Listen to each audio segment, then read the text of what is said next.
오바댜 1장 15절부터 21절까지의 말씀, 우리 한 절씩 교독하고 마지막 21절은 같이 읽도록 하겠습니다. 제가 먼저 15절 읽겠습니다. 여호와께서 만국을 벌할 날이 가까웠나니 내가 행한 대로 너도 받을 것인즉 내가 행한 것이 내 머리로 돌아갈 것이라.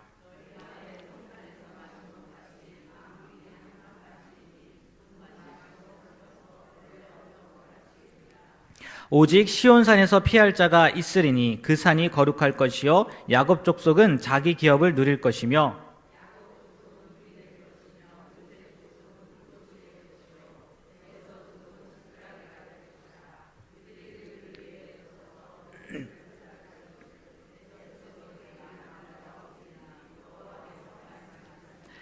그들이 네겝과 에서의 산과 평지와 블레셋을 얻을 것이요 또 그들이 에브라임의 들과 사마리아의 들을 얻을 것이며 베냐민은 길르앗을 얻을 것이며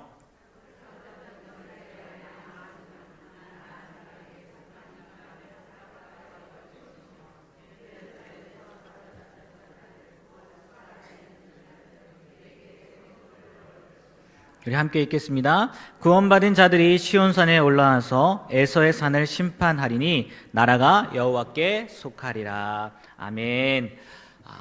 제가 서두에도 말씀드렸던 것처럼 이제 소선지서 우리 계속해서 했는데요. 7번째 시간입니다. 물론 중간에 수요일날 쉰 적이 있어서 7주는 더 했지만 오늘 마지막 시간으로 오바댜 이 말씀을 가지고 저와 여러분 은혜를 나눌 터인데요. 우리 제가 첫 시간에 했어요. 기억하시나요? 첫 시간? 네? 네? 첫 시간 한 거는 같은데 뭔지 잘 모르겠고, 네, 이제라도라는 제목으로 제가 말씀을 전했던 것 같은데요. 네, 생각이 나요. 이제라도. 그러면서 제가 표 몇 가지를 보여드렸어요. 오늘도 잠깐 한번 보여드리고 오바댜서 들어갈 건데, 첫 번째 보여드렸던 표가 뭐냐면 대선지서와 소선지서 이렇게 나눴던 표. 어떻게 나뉘었는지 기억하시죠? 무엇이 대선지서요? 그냥 양이 많은 거. 네. 그리고 소선지서 이렇게 나뉘어져 있고요. 그리고 두 번째 또 그림을 보여드렸던 게 뭐냐면 이 나왔네요. 선지자들이 어느 시대에 이렇게 활동을 했나, 그렇게 그런 그림들도 한번 보여드렸고, 오늘 오바댜 있는데 저기 그림에 혹시 보이시나요? 오바댜? 네, 여호람 시대에 뭐 이렇게 기록되어 있는데 조금 뒤에 말씀드리겠지만 이 배경은, 오바댜서의 배경은 예루살렘 멸망, BC 오늘 새벽에도 목사님께서 꼭 외우셔야 된다고 말씀하셨는데 BC 586, BC 586년에 예루살렘 바벨론에 의해서 남유다가 멸망하잖아요. 그 배경이거든요, 오바댜서가. 그리고 그게 전달되어진 게 아마 바벨론 포로기 때 전달되어졌을 거다라고 얘기를 하는데, 저기에는 여로암 시대라고 이렇게 표현이 되어 있어요. 뭐 사람마다 다르니까요, 학자마다 다르니까 그렇게 보시고 생각하시면 될 것 같고, 또 다음으로 제가 보여드린 그림이 뭐였냐면, 네, 구약 전체적인 거, 주제별로 본 구약 성경에 대해서 말씀을 드렸어요. 시작하는 의미에서 구약 전체를 보고, 그러면서 이거는 보통 이렇게 사람들이 이렇게 나뉘는데 이스라엘 사람들이 히브리 경전에는 조금 다르게 구분되어 있더라라는 것도 말씀을 드렸습니다. 혹시 기억하시나요? 그것까지만 기억하시면 될 거예요. 다르게 구별을 했다, 이런 것들 이렇게 말씀드렸다는 것만 기억만 해주시면 될 것 같아요. 잊어버려도 됩니다. 저게 구약 39권의 말씀들이 다 나와 있는 거고요. 자, 이제 오늘 오바댜서 말씀을 드릴 터인데, 오바댜라는 이름, 이 선지자의 이름의 뜻을 봤더니요, 하나님의 종, 하나님의 예배자라는 뜻이 있다는 거예요. 그러니까 하나님이 오바댜 선지자를 불렀는데 그 선지자의 이름의 뜻이 뭐라고요? 하나님의 종. 오바댜 그 자체에도 있는 것 같아요. 하나님의 종을 불러서 말씀하신 거죠. 하나님의 예배자. 나중에 이 예배자에 대한 얘기도 잠깐 나오거든요. 오바댜가 아니라 다른 얘기를 하면서 말씀을 드릴 텐데, 오바댜는 하나님의 예배자라는 뜻도 있다는 거예요. 이 사람이 썼다는 거죠. 하나님께서 주신 말씀을, 하나님께서 기록하라고 한 것을 썼다는 거죠. 근데 구약 성경에 보면요, 이 오바댜라는 인물이 한 10명 정도 나온다고 해요. 10명 정도. 근데 정확하게 그 사람이 이 오바댜인지 알 수 없다고 이야기를 합니다. 그러니까 이 오바댜라는 그 이름의 뜻, 하나님의 종, 하나님의 예배자 외에는 알 수 있는 일들이, 알 수 있는 사건들이 거의 없다는 거예요. 다만 제가 조금 전에도 말씀드렸던 것처럼 이 오바댜서의 배경이 언제라고요? BC 586. 예, 586.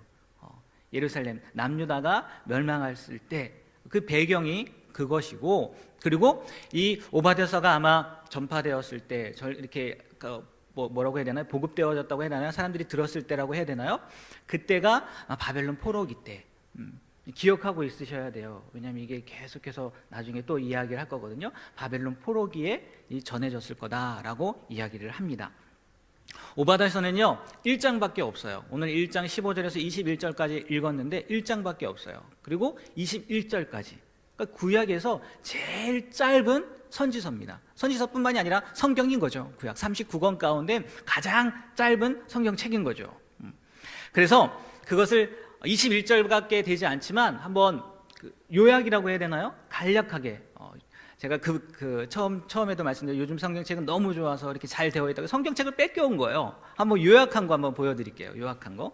자, 이렇게 오바댜서를 요약을 합니다.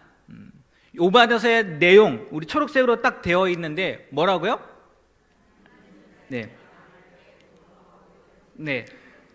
네, 이게 1절부터 14절까지의 전체적인 내용이라는 거예요. 21절까지인데 1절부터 14절까지의 내용인데 주제가 뭐라면 에돔 심판에 대해서 나눈다는 거예요. 에돔 심판. 그래서 하나님은 이스라엘이 망할 때 조롱하고 괴롭힌 친족입니다. 친족국. 에돔을 심판하신다라는 내용이 1절부터 14절까지 있는데 그 내용도 이렇게 나뉜다는 거예요. 어떻게 나뉘냐? 1절부터 9절은 에돔 심판에 대해서 선고를 하고, 그리고 10절부터 14절은 왜 심판을 하는지, 그들이 왜 심판을 당하는지 심판의 이유에 대해서 설명을 하고 있다는 거예요. 그리고 그 다음 부분이죠. 마지막 15절부터 21절까지에는 전체적인 시온의 승리에 대해서, 시온이라고 하면 예루살렘이겠죠. 이스라엘이겠죠. 그 승리에 대해서 기록을 해놨는데, 초록색 글씨 한번 다 같이 한번 읽어볼까요? 초록색 글씨. 하나님이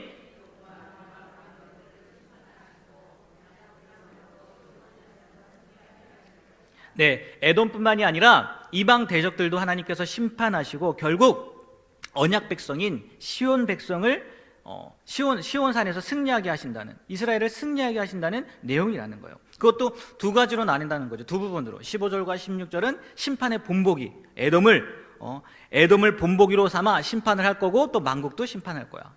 그리고 마지막 17절부터 21절까지의 말씀은 시온의 구원에 대해서 기록을 하고 있다는 거예요. 이게 오바댜서 1장 1절부터 21절까지의 요약이라는 거죠. 간략하게 정리한 거라는 거예요. 그럼 지금부터 좀 더 세세하게, 조금 더 자세하게, 왜요? 21절까지밖에 없으니까. 그래도 염려하지 마십시오. 일찍 끝내드릴 겁니다. 시간이 되면 그냥 맞춰버릴 거예요. 일찍 끝내드릴 거니까 염려하지 마시고 한번 세세하게 한번 살펴보도록 하겠습니다. 먼저 1절 말씀 한번 읽어볼게요. 우리 읽지 않았는데 오바댜서 1장 1절 말씀 앞에 참고로 다 준비해놨어요. 고개 안 숙여서도 됩니다. 네, 앞만 보셔도 됩니다. 앞만 보시고 다 이렇게 읽으시면 됩니다. 다 1장 1절 다 같이 한번 읽어볼까요? 오바댜야 묵시라, 주 여호와께서 에돔에 대하여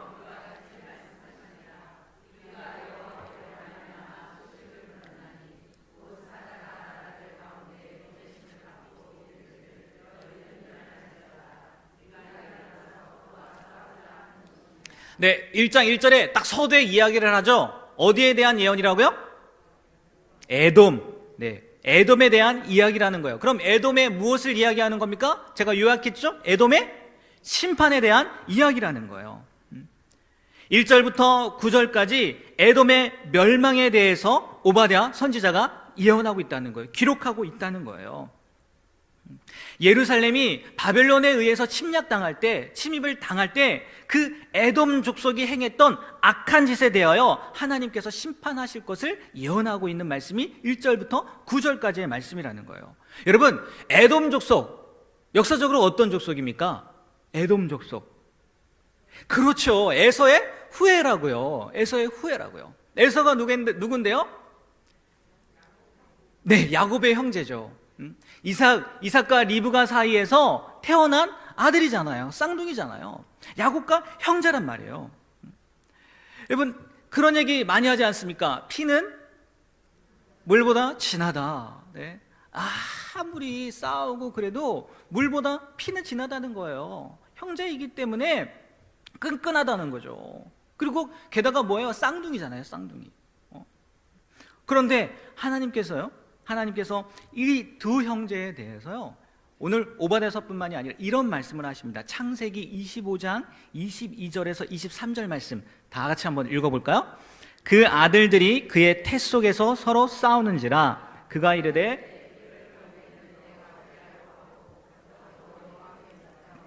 여호와께서 그에게 이르시되 두 국민이 내 태중에 있구나. 두 민족이 내 복중에서부터 나누이리라.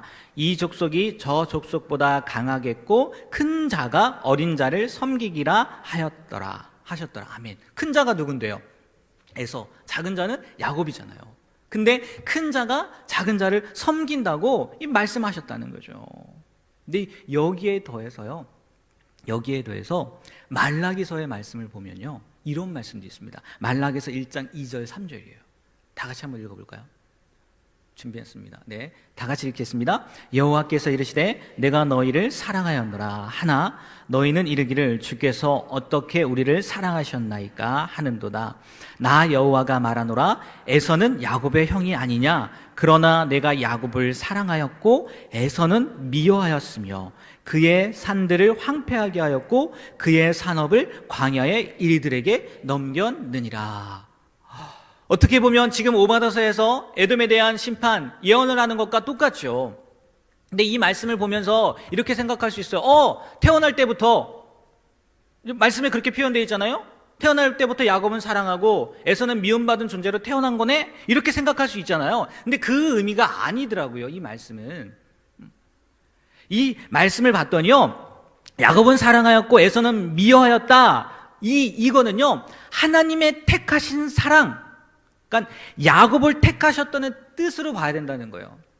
에서를 미워했다는 의미보다 야곱을 택하셨다는 거예요, 하나님이. 그러니까 전적인 하나님의 은혜인 거죠. 그러니까 이 선택이라는 것이, 야곱을 선택하는 것이 우리가 상식적으로 본다면, 인간적으로 본다면 이삭의 마음처럼 누가 장자권을 가져야 되는 거예요? 에서가 장자권을 가져야 되는 거죠. 인간적으로 본다면, 또 선택의 의미로 본다면 그래야 된다는 거예요. 그런데 이 선택이라는 것이 반드시 자연적인 질서로 말미암아 지배되는 게 아니라 하나님, 사랑의 주체이신 하나님에 의해서 결정되는 거다라는 것을 보여주는 거고, 야곱을 미워했다는 거는요, 처음부터 미워했다는 의미보다는 그의 지은 죄대로, 뭐라고요? 그의 지은 죄대로 갚으신 사실을 의미하는 말씀이라는 거예요. 그래, 의아했잖아요. 여러분, 이 말씀 보면서 좀 그렇지 않았나요? 뭐야, 태어날 때부터 누군 좋아하고 태어날 때부터 누군 미워해. 태어나기 전부터죠. 야, 그런 게 어딨어? 그런 생각들 갖고 있지 않으셨나요? 근데 그 의미가 아니라는 거죠. 하나님의 사랑, 하나님의 선택은 하나님의 주권하에 있는 거예요. 우리의 생각과 다르다는 거죠. 이사야 55장 8, 9절 말씀처럼 우리와 다르다는 거예요. 우리가 생각할 때는 분명히 이삭도 마찬가지고 장자권은 에서에게 있어야 되지만 하나님의 마음은 누구에게 있었다고요? 야곱에게 있었다. 하나님은 야곱을 선택했다는 거예요. 그리고 에서를 미워했다는 의미가 태어나기 전부터 미워했다는 것이 아니라 나중에 그의 삶을 봤는데 그의 어떤 거요? 지은 죄로 말미암아. 지은 죄로 말미암아 그렇게 되었다는 것을 표현한다는 거라는 거죠. 의미한다는 거죠. 그러면 에서가 도대체 무슨 죄를 졌나는 거예요? 에서가 무슨 죄를 졌어요? 장자권을 소홀히 여긴 거? 야곱을 죽이려고 한 거? 가만히 보면요, 야곱과 에서일 때는요 문제가 있긴 했습니다. 있었죠?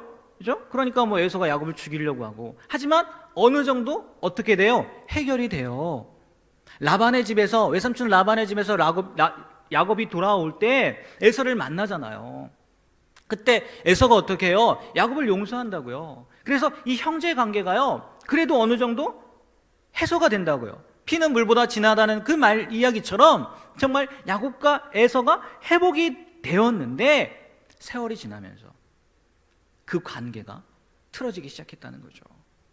그 관계가 어디서부터 어떻게 잘못되었는지 그 과정은 모르겠는데, 나와 있지 않으니까 모르겠는데요, 후손들의 관계가 극에 달한 거, 그러니까 에돔 족속과 야곱 족속, 그 관계가 극에 달한 게요, 가나안 정복 시기라는 것은 알 수 있다는 거예요. 어느 시대요? 가나안 정복 시기라는 것은 알 수 있다는 거예요. 가나안 정복 시기가 언제입니까? 이스라엘 백성이 400년 동안, 430년 동안 노예생활, 이집트에서 노예생활을 하다가 출애굽을 하잖아요. 그리고 40년의 광야 생활 얼마나 힘듭니까? 드디어 광야 생활에 벗어나서 이제 가나안에 들어가려고 합니다. 가나안 땅에 들어가려고 해요. 정복하려고 해요. 근데 그때 누구와 부딪힌다고요? 이 에돔, 에서의 후손들, 친족국, 형제 나라와 부딪히게 된다는 거예요. 그 말씀이 어디에 있냐면요, 민수기 20장 14절에서 21절 말씀이에요. 자, 한 절씩 우리 한번 읽어볼까요? 제가 먼저 읽겠습니다. 모세가 가다스에서 에돔 왕에게 사자를 보내며 이르되, 당신의 형제 이스라엘의 말에 우리에 당한 모든 고난을 당신도 아시거니와,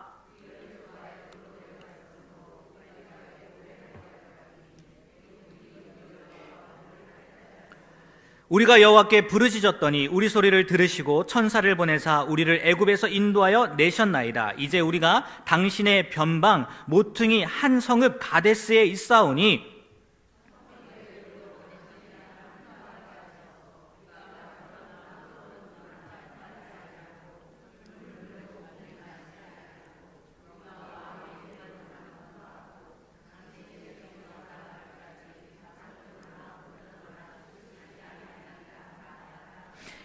에돔 왕이 대답하되, 너는 우리 가운데로 통과하지 못하리라. 내가 나가서 칼로 너를 맞을까 염려하라.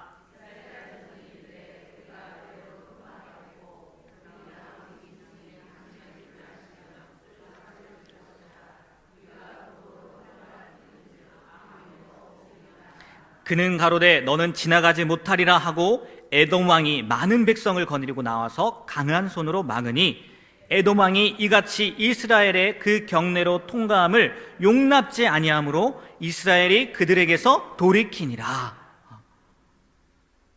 지금 40년 광야 생활 끝났다고요. 이제 가나안 땅으로 들어가려고 한다고요. 그리고 부탁해요. 과거의 이야기들 하면서 우리가 힘들었어, 이렇게 어려웠어. 근데 지나가야 되는데 왕이 데려로만 갈게. 물을 마시면 우리가 그 값도 낼게. 근데 뭐래요? 통과하지 못한다는 거예요. 어디 오기만 해봐. 사람들을 데리고, 군사를 데리고 오히려 지켰다는 거죠. 심지어요, 가나안 원주민들, 이 에돔 족속이요, 가나안 원주민들을 지원해서 이스라엘의 가나안 정복을 방해까지도 했다는 거예요. 방해까지. 그러니 이스라엘 입장에서는요, 얼마나 마음이 상했을 거냐는 거예요. 얼마나. 그래서 민수기 오늘 20장 말씀 읽었잖아요. 21장 그 다음 장 4절 말씀에는요, 이런 표현도 있어요. 한번 읽어볼까요? 21장 4절 말씀. 정신 바짝 차리셔야 됩니다, 뒤에. 다 같이 한번 읽어볼까요? 백성이 호르산에서 진행하여 홍해길로 쫓아 에돔 땅을 둘러 행하러 하였다가 길로 인하여 백성의 마음이 어땠다고요? 상했다는 거예요. 물론 그 과정 가운데 또 다른 곳을 지나고 뭐 그런 과정들이 나오긴 하는데, 백성의 마음이 어땠다고요? 상해요. 그래서 어떻게 하는지 아십니까? 모세를 원망하고요, 하나님을 원망해요. 만약이라는 경우가 없겠지만, 만약 통과하게 했다면 그런 일은 없었겠죠. 모세를 원망하고 하나님을 원망해서요, 이스라엘 백성들이 겪게 된 게 뭔지 아십니까? 하나님의 불뱀을 보내거든요. 그래서 불뱀에 걸려서 수많은 사람이 죽거든요. 만약 에돔이 통과하게 했다면. 그러니까 이스라엘의 입장에서도 그렇고 하나님의 입장에서도요, 하나님의 입장에서도요, 말라기, 아까 읽었던 말라기야 예언 같은 그런 예언을 하게 하실 수밖에 없었을 거라는 거죠. 친족국임에도 불구하고 통과하게 해달라는데 오히려 마음을 상하게 하고 하나님을 거역하게 하고 모세를 거역해서 불뱀에 의해 죽게까지 하고, 에돔 족속이 이렇게 되었다는 거예요. 바뀌었다는 거예요. 형제 족속이었는데. 그래서 오바댜서에서 1장 1절부터 9절까지 이 심판에 대해서 이야기를 하고 있다는 거예요. 그런데요, 행여나 에돔이 변명할까봐요. 10절부터 14절까지의 말씀에서는요, 그들의 죄가 무엇인지, 내가 왜 심판을 하는지 분명히 보여주고 계시다는 거예요. 우리 읽지 않았으니까 이거는요 쉬운 성경으로 제가 준비해 왔어요. 쉬운 성경으로 좀 더 이해가 쉽게 될 겁니다. 우리 한 절씩, 이것도 한 절씩 교독해서 읽도록 하겠습니다. 제가 먼저 읽을게요. 너는 내 친척 야곱에게 폭력을 휘둘렀다. 그러므로 내가 부끄러움을 당할 것이며 영원히 멸망할 것이다.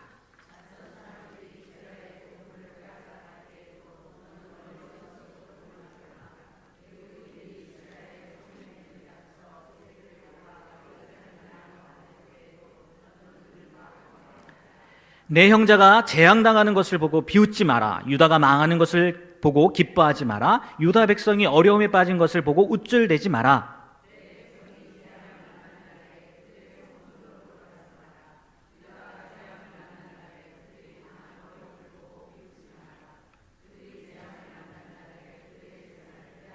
함께 있습니다. 도망하는 사람들을 죽이려고 갈림길에 지키고 서 있지 마라. 재앙을 만난 날에 살아남은 사람들을 사로잡지 마라. 무슨 일을 했는지 알 수 있죠? 폭력을 이들렀고요. 보물을 빼앗았고요. 보물을 빼앗아갈 때도 지켜보기만 하고요. 예루살렘 나눌 때 한패가 되었고요. 지금 에돔이 그랬다는 거예요. 재앙당하는 거, 망하는 거, 어려운 것, 그것을 보고요. 우쭐댔다는 거예요. 왜 우쭐댔을까요? 제가 이 말씀을 보면서 그 생각이 들더라고요. 과거에 이삭이 야곱가에서 이렇게 태어나기 전에 뭐 큰 자가 작은 자를 섬기고 작은 자가 맞나요? 맞죠? 네, 큰 자가 작은 자를 섬기고 아이고 뭐 섬기긴 뭘 섬겨, 니네 망했네. 아마 그래서 우쭐대지 않았을까? 그 생각이 나니까 뭐 저만의 생각이지만 우쭐댔다는 거예요. 그리고요, 그들의 어려움을 비웃고 재산을 빼앗고 심지어 도망하는 사람들을 죽이려고 서 있기까지 했다는 거예요. 하나님께서요 에돔을 심판하시는데 이러한 이유 때문에 심판받는다고 말하고 있다는 거죠. 심판받을 만하지 않습니까? 이 정도면 받아야 되겠죠. 정말 야비하고 비겁하고 해서는 안 될 행동들이었잖아요. 특히 에돔이라면, 다른 민족이 아니라 에돔이라면 그렇게 하면 안 되었다고요. 근데 에돔이 그렇게 했다는 거예요? 안 했다는 거예요? 했다는 거죠. 이스라엘은요 에돔에 대해서 특별하게 생각했거든요. 그걸 어떻게 알 수 있는지 아십니까? 성경에요 하나님이요 그렇게 말씀하셨어요. 신명기 2장과 23장에 말씀하고 있는데 신명기 2장 먼저 4절 5절 말씀입니다. 다 같이 한번 읽어볼게요. 너는 또 백성에게 명하여 이르기를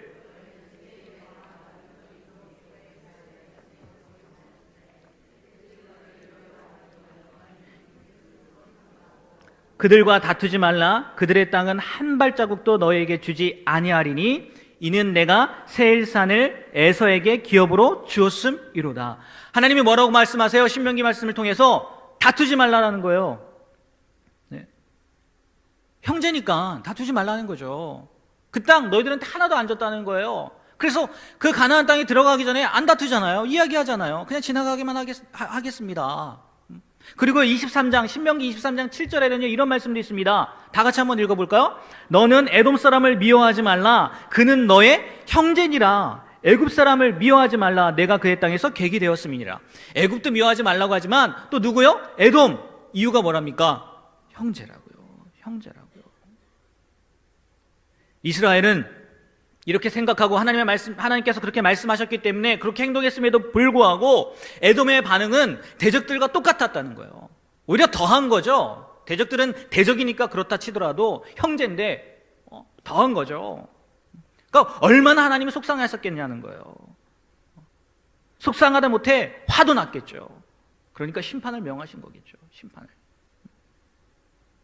그리고 단순히요 하나님께서요 그들의 이런 행동 때문에 이스라엘에게 향한 형제나라 이스라엘을 향한 행동 때문에 화가 나신 거 아니에요. 심판하신 거 아니에요. 오늘 말씀 읽지 않았는데요. 오바댜 1장 3절 이것도 준비했습니다. 쉬운 성경으로 준비했어요. 거기에 에돔의 이야기를 합니다. 다 같이 한번 읽어볼까요? 내가 바위 틈에서 살며 높은 곳에 집을 짓고 마음속으로 아무도 나를 땅바닥으로 끌어내리지 못한다고 말하지만 너의 교만이 너를 속이고 있다. 뭐 했다는 거예요, 에돔이요? 교만했다는 거예요. 교만. 자기들을요 아무도 땅바닥에 끌어내릴 수 없다는 거예요. 그 아무도에 누구도 들어가겠습니까? 하나님도 들어가는 거죠. 하나님도. 그들은 자신들은 아무도 건들지 못한다고 생각했다는 거죠. 그러니까 이렇게 말도 안 되는 형제 나라에게 그런 짓들을 행했겠죠. 심판받을 줄 아는데도, 벌을 받을 줄 아는데도 잘못을 범하는 사람은요, 바보죠. 그렇지 않겠어요? 내가 이것을 행함으로 인해서 심판받을 거예요. 내가 이것을 행함으로 인해서 벌 받아요. 근데 그것을 해요? 바보죠. 근데 에돔이 했단 말이에요. 바보라서요? 아니요. 두려워하지 않았다는 거죠. 교만했다는 거죠. 그래서 하나님이요, 이스라엘에게 향한 그런 행동도 문제이지만 그들의 교만, 그것도 문제라는 거죠. 그래서 하나님이 심판하시겠다는 거예요.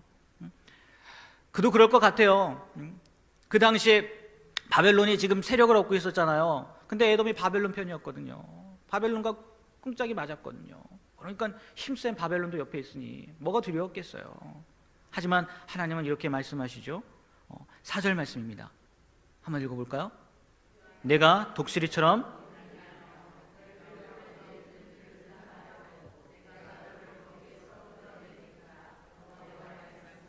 네, 뭐라고요? 끌어내리겠다는 거예요. 독수리처럼 높이 날며 별들 가운데 둥지를 튼대요. 그런데도 하나님이 어떻게 하신다고요? 끌어내리시겠다는 거예요.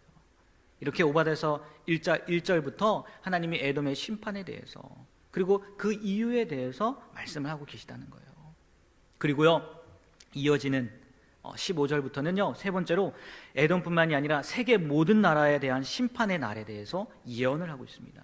오늘 읽은 본문 말씀에 나와 있는 거예요. 15절 한번 읽어볼까요? 여호와께서 만국을 벌할 날이 가까웠나니 내가 행한 대로 너도 받을 것인즉 내가 행한 것이 내 머리로 돌아갈 것이라. 만국을 벌할 날이 가까웠는데 에돔도 내가 행한 대로 받을 것이라는 말씀이라는 거죠. 만국도 벌 받는 거예요. 근데 거기에 또 에돔도 들어가죠. 근데 뭐라고 표현되어 있습니까? 내가 행한 대로. 불변의 진리죠. 불변의 진리입니다. 만국도, 그리고 에돔도 그 행한 것이 어디로 간다고요? 자기 머리로 돌아간다는 거예요. 솔직히 이스라엘도 행한 대로, 그들이 행한 대로 열국에 의해서 또 형제 나라에 의해서 고난받는 거 아니겠어요? 맞지 않아요? 그죠? 이스라엘도요, 결국은 행한 대로 당해요. 그런데 수많은 하나님의 진노의 말씀 가운데요, 유난히 다른 것이 있다는 거 아세요? 지금 행한 대로 다 갚는다고 이야기를 해요. 그래서 이스라엘도 행한 대로 어떻게 보면 당하는 거예요. 다른 게 있어요. 17절, 18절 우리 그냥 읽었지만 쉬운 성경으로, 이것도 제가 쉬운 성경을 좋아합니다. 자꾸만 쉬운 성경 편해서 17절, 18절 다시 한번 읽어볼게요. 그러나 시온산 위에 살아남을 사람이 있을 것이니 그곳은 거룩한 곳이 될 것이다. 야곱 백성은 그들의 땅을 빼앗은 자들에게서 그 땅을 되찾아 올 것이다. 그때 야곱의 집 곧 이스라엘 백성은 불이 되고 요셉 백성은 불꽃이 될 것이다. 그러나 에서의 집 곧 에돔 백성은 마른 줄기가 될 것이다. 야곱 백성이 에서의 집에 살아남을 사람이 없을 것이다. 여호와께서 말씀하셨으므로 반드시 그렇게 될 것이다. 아멘. 17절 그러나 라고 되어 있어요. 다 멸망한다고 했죠? 만국도 멸망하고 에돔도 멸망할 거예요. 그러나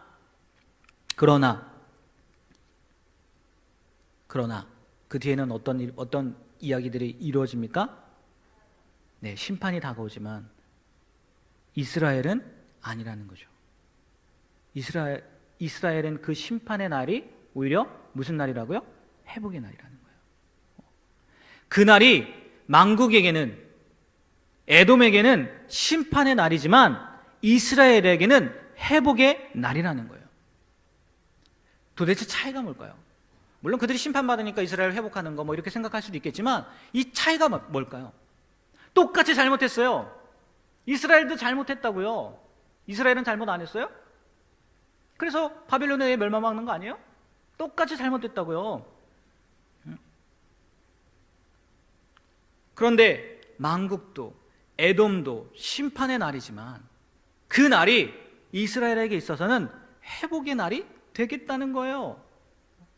18절에도요 읽었지만 그때에는 야곱의 집 이스라엘 백성은 불이 되고 요셉 백성은 불꽃이 된다는 거예요. 반면에 에서의 집 에돔은 마른 줄기 지푸라기가 되어서 태워진다는 거예요. 야곱은 남유다를 가리키는 거고요, 요셉은 이스라엘을 가리키는 거예요. 근데 그 나라들은 회복하고 에돔은 완전히 멸망한다는 거죠. 다음으로 이어지는 19절 21절 말씀도 동일한 의미, 이건 준비하지 않았습니다. 안 읽어도 돼요. 동일한 말씀이라는 거죠. 오늘로서 소선지서 오바댜로 이렇게 마무리 지는데요, 재밌는 사실이 뭐냐, 이스라엘의 심판을 선포하는 선지자들마다 심판뿐만이 아니라 뭐까지 선포한다고요? 회복까지 선포해요. 이스라엘의 회복까지도 이야기한다는 거예요. 도대체 무엇 때문이냐는 거예요. 도대체 너무나 불공평해 보이지 않아요? 저는 불공평해 보였어요, 말씀을 준비하면서. 아수르도 바벨론도 에돔도 그의 다른 이방 나라들도 심판을 명하셨다면 그들의 잘못으로 인해서 이스라엘도 심판을 명하셨고, 잘못으로 인해서 만약에 이스라엘에게도 이렇게 회복을 명하셨다면 그들에게도 심판 다음에는 뭐가 와야 돼요? 회복을 주셔야 되는 거 아닙니까? 근데 그런 말씀이 없다는 거예요. 그들에게는 기회가 전혀 없는 것처럼 보인다는 거죠. 왜 성경은 이렇게 차이를 두느냐는 거예요. 왜? 분명한 것은요, 이렇게 기록된 말씀을 통해서 우리가 깨닫게 되기를 원하는 무언가가 있다는 거겠죠. 그냥 막연하게 그냥 믿어, 이게 아니겠죠. 분명히 이 말씀을 통해서 우리가 깨닫길 원하는 무언가가 있다는 거예요. 그들에게 그날이 심판의 날이지만 왜 이스라엘에겐 그날이 회복의 날이 되는 줄 알아? 뭔가가 있다는 거 아니겠습니까? 저는 이렇게 생각했어요. 첫 번째, 하나님의 불공평함이 아니라 하나님의 구원의 원리에 대해서 설명하는 거 아닐까, 이런 생각이 들더라고요. 뭐요? 구원의 원리. 여러분, 구원 어떻게 받나요? 믿음으로 받아요. 그런데 그 믿음은 어디에서 옵니까? 그 믿음은 어디에서 와요? 우리가 너무나 잘 아는 말씀입니다. 에베소서 2장 8절 9절 말씀 외우시는 분들도 계실 거예요. 다 같이 한번 읽어볼까요? 너희가 그 은혜를 인하여 믿음으로 말미암아 구원을 얻었나니 이것이 너희에게서 난 것이 아니요 하나님의 선물이라. 행위에서 난 것이 아니니 이는 누구든지 자랑치 못하게 함이니라. 아멘. 구원은 당연히 믿음에서 나와요. 믿음으로 말미암아요. 근데 그 믿음은 누구로부터 온다고요? 하나님의 은혜예요. 하나님의 은혜. 전적인 하나님의 은혜라는 거죠. 행위로 따지면요, 어쩌면 이스라엘이요 에돔보다 바벨론보다 더 악했어요. 왜요? 그들은 하나님을 아는 사람들이었으니까. 그들은 하나님을 믿는 사람들이었으니까. 하나님의 백성이라고 외쳤던 사람들이라니까. 자기들은 선택된 백성이라고 외쳤던 사람들이니까 어쩌면요 더 악했다고요. 그럼에도 불구하고 구원의 메시지를 전해주셨다는 거죠. 행위가 문제가 아니라는 거예요. 어떤 사람에게는 그날이 심판의 날, 어떤 사람에게는 그날이 구원의 날, 이유는 알지 못하겠어요. 이유는 알지 못하겠어요. 그런데 구원의 날이 될 수 있는 건 전적인 누구의 은혜에 의해서라고요? 하나님의 은혜에 의해서라는 거예요. 하나님의 은혜에 의해서. 이스라엘은 하나님 선택한 백성이잖아요. 선민이잖아요. 그래서요? 예, 그랬으면요 예수님 안 와도 돼요. 바울을 통해요 믿음으로 말미암는 의에 대해서 선포하지 않아도 돼요. 왜? 어차피 선택된 건데. 그렇지 않습니까? 어차피 선택된 건데 왜 와야 됩니까? 아니라니까요.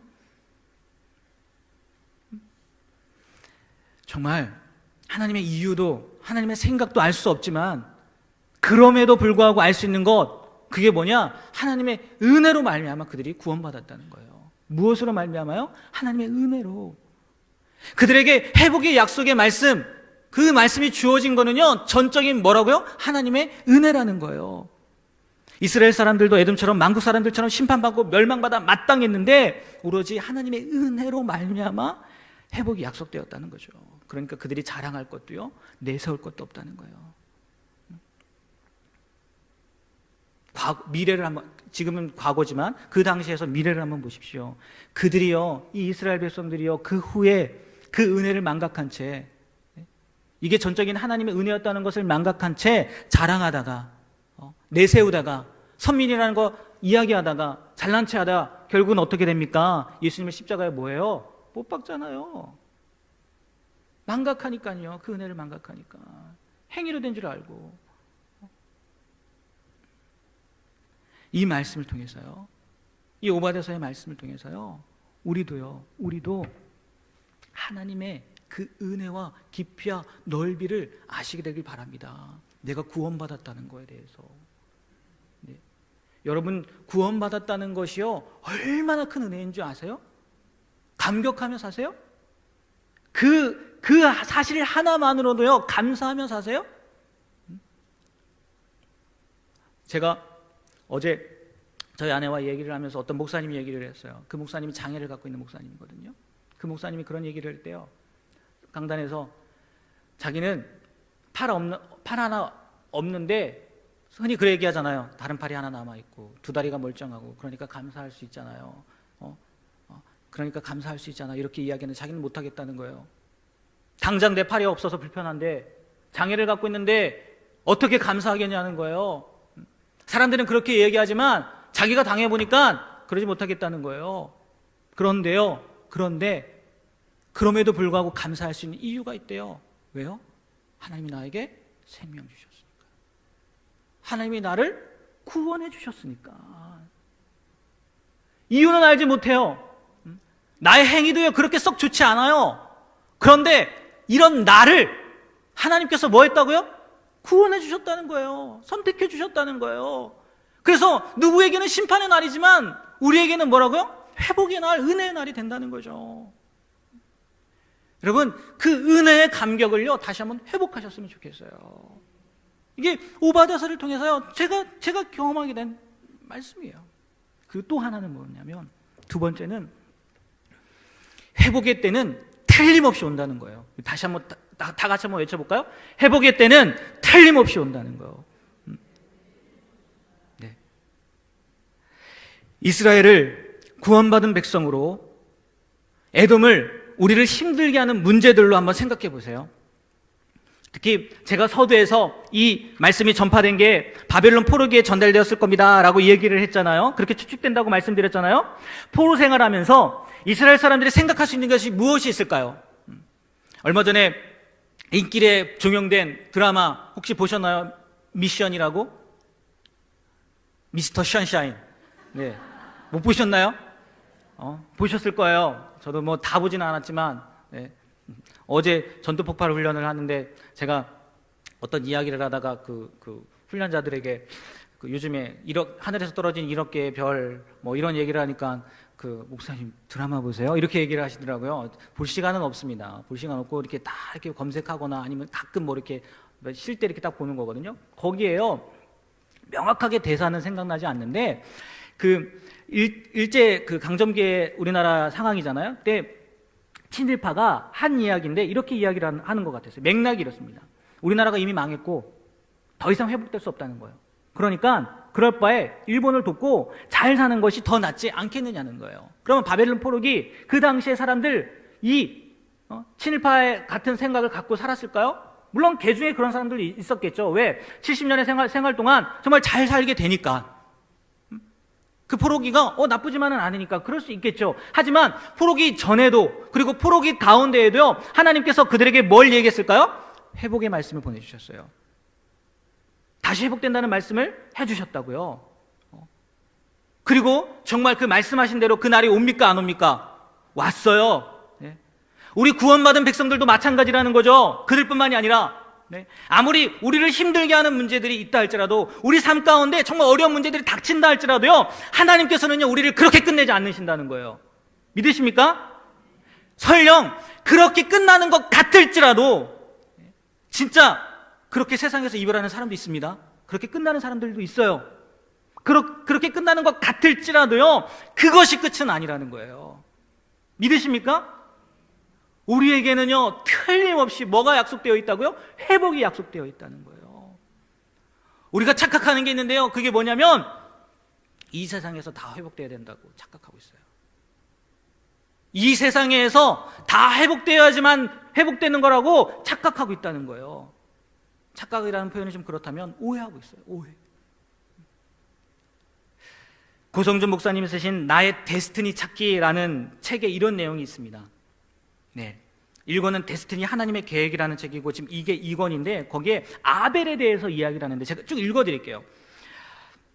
아벨이 보여주는 인간의 존재적 데스티니는 하나님을 나타내는 것이다. 데스티니에 대해서 많은 사람들이 묻는 것은 무엇을 선택해야 하는가이다. 대학원에 가야 합니까? 취직을 해야 합니까? 이 남자가 맞습니까? 저 남자가 맞습니까? 이런 것들에 몰두한다. 물론 하나님께서 우리 인생을 구체적으로 인도하시는 것은 사실이다. 그러나 하나님의 형상으로 지음받은 우리에게는 보다 존재적인 데스티니가 있다. 그것은 무엇을 성취하고 이루는 것이 아니라 그것은 하나님을 나타내는 것이다. 나의 삶과 존재를 통해 하나님이 어떤 분이신지를 세상에 드러내는 것, 이것이 나와 당신의 궁극적인 데스티니다. 그런 의미에서 아벨의 삶을 보면 그는 분명 하나님을 나타내고 있다. 히브리서는 아벨에 대해 이렇게 이야기한다. 새 언약의 중보자이신 예수와 및 아벨의 피보다 더 나은 것을 말하는 뿌린 피니라. 예수님의 피와 아벨의 피를 대조하고 있다. 아벨과 예수 그리스도가 닮았다는 거다. 첫째, 아벨은 의인이었고 예수님도 의인이셨다. 둘째, 아벨은 다른 사람의 죄로 인해 죽임을 당했고 예수님도 그러셨다. 셋째, 가인의 죄 앞에서 아벨은 무기력했고 십자가 앞에서 예수님도 도살장에 끌려가는 어린 양처럼 무기력하셨다. 아벨과 예수님의 모습이 오버랩되지 않는가? 맞다. 우리는 이때부터 중요한 겁니다. 이룬 것이 없이 요절한 아벨의 인생을 보며 혼란스러워하지만 사실 아벨은 웬만한 사람들보다 훨씬 더 충실하게 그의 데스티니를 이루었다. 그것은 예수 그리스도를 나타낸 것이다. 꼭 무언가를 성취해야만 하나님께 영광을 돌리는 것은 아니다. 때로는 나의 연약함을 통해 하나님을 세상에 나타낼 수도 있다. 아벨의 인생이 실패한 것처럼 보인다면 예수님도 실패자다. 그렇다면 나는 과연 무슨 성공을 위해 달려가고 있는 것일까? 짧은 인생이었지만 아벨은 하나님을 나타내는 존재적인 데스티니를 이루었다. 만약 우리가 하나님을 나타내는 이 존재적 데스티니가 아닌 다른 데스티니를 위해 달려가고 있다면 조심하라. 우리는 예수님의 성공과는 다른 성공을 추구하고 있는 것일지도 모른다. 인간의 본질적인 데스티니는 성공이나 성취가 아니라 그 인생을 통해 만들어지는 메시지다. 하나님께서 분명히 회복을 약속하고 계세요. 근데 그 회복의 날이요, 우리가 원하는 때 오지 않을 수 있다고요. 진짜 그냥 죽어버릴 수 있어요. 근데 그 과정에 우리의 삶의 메시지를 통해서요 보여줘야 된다고요, 우리가. 근데 우리는 회복해야 된다는 거예요. 무조건 회복의 날 약속했으니까 우리가 있는 땅에 무조건 바뀌어야 된다는 거예요. 잘 돼야 된다는 거예요. 아니라는 거예요. 우리의 본질적인 데스티니는요, 성공이나 성취가 아니라 그 인생을 통해 드러나는 뭐라고요? 메시지라고요. 생각해 보세요. 다 이룬 것보다 그 어려움의 과정 가운데에서 끝까지 하나님만 붙잡고 있어요. 정말 사람들이 볼 때 어떻게 저 사람은 저런 상황 가운데에도 예수님을 놓지 않지? 어떻게 저런 상황 가운데인데도 저 사람은 저렇게 살아갈 수 있지? 그게 누구를 나타내는 걸까요? 예수님을 나타내는 거잖아요. 내 안에 누가 있기 때문에? 예수님이 있기 때문에. 지금 당장 회복되지 않는다 할지라도요, 우리는 결국 회복됩니다. 믿습니까? 결국 회복돼요. 근데 우리는 자꾸 오해해요. 착각해요. 이 땅에서 내가 사는 동안 성취되어야 돼. 회복되어야 돼. 아니에요. 분명히 회복의 약속 하십니다. 하지만 우리의 생각과 다르다는 거죠. 여러분, 이 오바댜서의 말씀을 통해서요, 회복의 때 분명히 약속하고 계십니다. 분명히 약속하고 계세요. 그러니까요, 인내하십시오. 네. 그 시간에요, 에돔과 같은 문제들이 닥쳐오는 그 시간에요, 삶의 메시지를 만드십시오. 우리를 힘들게 하는 문제들, 심지어 에돔처럼 가까운 존재를 통해 겪게 되는 문제라 할지라도요, 하나님의 백성, 하나님의 자녀는 틀림없이 어떻게 된다고요? 회복하게 하신다는 거예요. 회복하게. 구원의 날은 올 거라는 거예요. 설령 그날이 내 눈앞에 보이지 않는다 할지라도 그 날을 어떤 모습으로 기다리고 있겠느냐는 거예요. 오바댜서를 통해서 우리에게 보여주는, 우리에게 이야기하고 싶은 말씀이라는 거죠. 어쩌면 저의 개인적인 견해일 수도 있어요. 하지만 이 말씀을 통해서 정말 우리가 무엇에 감사해야 되는 건지, 그리고 회복의 때를 어떻게 살아가야 되는지 명확하게 알고 살아가시게 되는 저와 여러분이 되길 주님의 이름으로 부탁드립니다. 네, 기도하겠습니다.